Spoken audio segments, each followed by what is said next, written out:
Hey y'all, it's me, Ashley Carmen. I'm here with LG's brand new G7 ThinQ phone, the newest in its G series line. It has a 6.1-inch QHD Plus display, LCD screen though, not OLED unfortunately. You'll notice that there's a notch there, which that notch can disappear actually. You can turn it on or off, so if you want edge to edge, you can do that. If not, you can disable it. Inside, it has a Snapdragon 845 processor with 4 gigs of RAM and 64 gigs of expandable storage if you use a micro SD. It's also IP68 water resistant and dust resistant, and it has a 3000 milliamp hour battery that supports both wireless charging standards.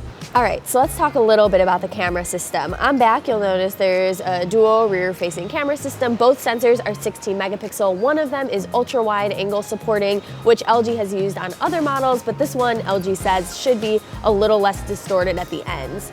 On the front, you have an 8 megapixel front-facing camera, and all of these cameras support what LG says is its smart AI camera system. The AI smart camera is supposed to help you take really great photos, so it'll look at the scene you're taking, supposedly recognize the scene and what's in it, like flowers or people or food, and then pick a filter for you to make your photo look its best.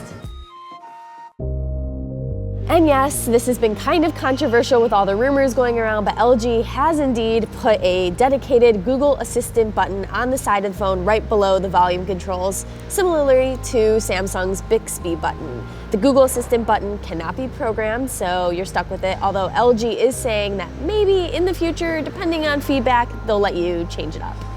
So like other phones on the market, like the iPhone and a bunch of Android devices, LG is shipping its phones with a notch, but unlike those other phones, G7 actually lets you toggle the notch on and off if you don't like it. You can customize what you see in the notch's place. So let's say I don't like a full black bezel, I can actually turn the bezel part around the notch into a rainbow gradient or another type of grayscale gradient.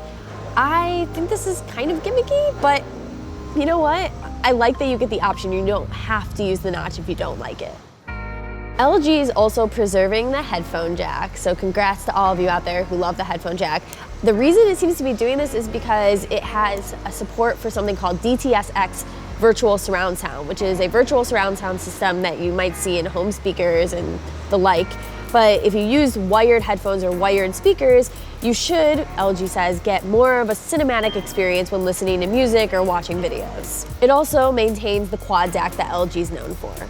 The phone will ship with Android Oreo. We unfortunately don't have pricing because LG says it's leaving that to the carriers to announce. We also don't have availability just yet, but it should be coming soon. Hey, thanks for watching. As always, make sure you check us out on youtube.com/The Verge. And if you're into science, a bunch of us worked really hard to launch the Verge Science YouTube page, so please go check that out for all your science needs.